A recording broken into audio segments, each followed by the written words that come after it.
Do you wanna know? Halo jiwa-jiwa optimis, khususnya siswa-siswi baru SMPN 7 Mataram, tahun ajaran 2020-2021. Selamat datang, selamat berjumpa di SMPN 7 Mataram yang tercinta. Spenju selalu di hati, selalu dinanti. Bu Guru memaparkan materi MPLS terkait tentang tata cara dan motivasi belajar yang efektif. Terlebih dahulu, perkenalkan nama Bu Guru. Nama lengkap Bu Guru Ninengah Suarsini SPD MPD. Kalian cukup memanggil Bu Guru agar lebih akrab Bu War saja ya. Bu Guru mengajar mata pelajaran Bahasa Indonesia kelas 8 dan 9. Selain Bu Guru, rekan Bu Guru juga sebagai pemateri di sini, yaitu Ibu Alipi Siswiana Rahayu, SPSI, MSI. Kalian boleh memanggil Bu Alipi. Beliau mengajar bimbingan konseling kelas 7, sekaligus sebagai konselor sekolah. Agar tidak berpanjang kalam, Bu Guru akan memaparkan materi tentang tata cara dan motivasi belajar yang efektif. Namun sebelumnya, Bu Guru akan paparkan terlebih dahulu apa sih belajar yang efektif. Belajar yang efektif adalah belajar yang berdasarkan melalui pengalaman. Ini menurut pakar Kronberg namanya.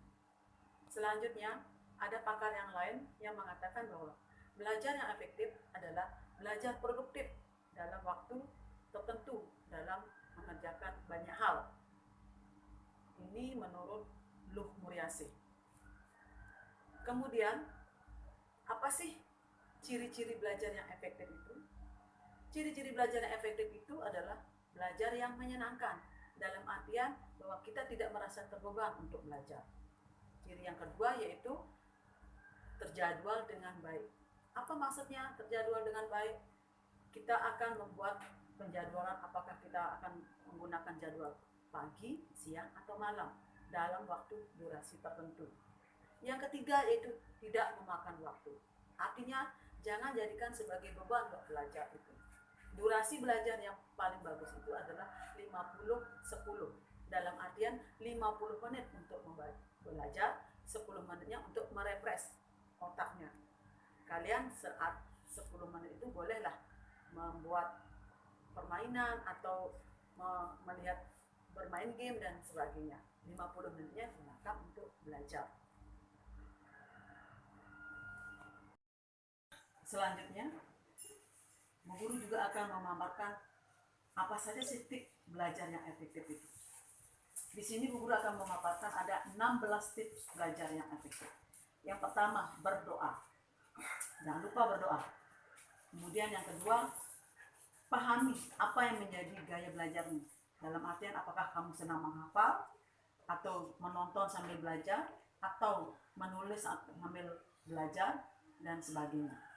Yang ketiga, rasakan itu belajar itu adalah merupakan suatu kebutuhan. Jangan merasa terpaksa.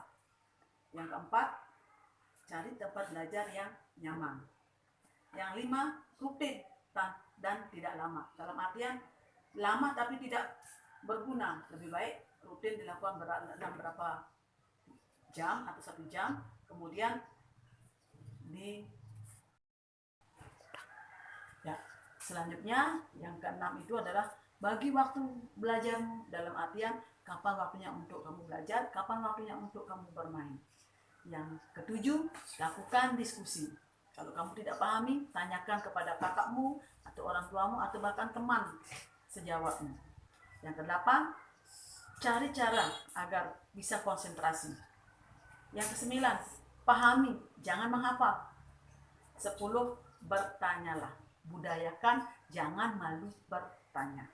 11, coba terus lakukan meskipun itu gagal.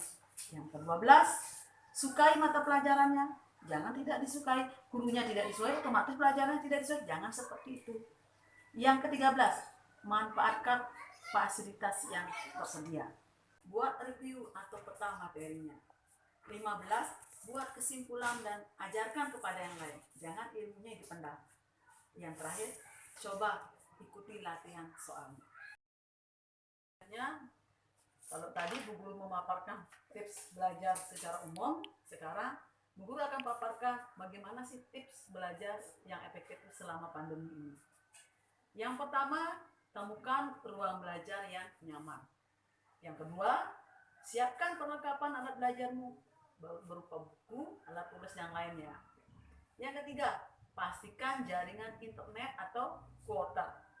Yang keempat, perhatikan jadwal belajar di sekolah. Biasanya akan dikirimkan lewat WA. Kalau tadi Bu Guru memaparkan tips belajar secara umum, sekarang Bu Guru akan paparkan bagaimana sih tips belajar yang efektif selama pandemi ini. Yang pertama, temukan ruang belajar yang nyaman. Yang kedua, siapkan perlengkapan alat belajarmu berupa buku, alat tulis yang lainnya. Yang ketiga, pastikan jaringan internet atau kuota. Yang keempat, perhatikan jadwal belajar di sekolah. Biasanya akan dikirimkan lewat WA. Jauhkan HP saat belajar.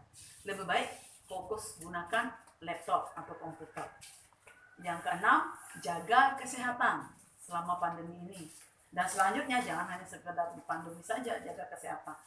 Yang ketujuh, berdiskusilah secara online.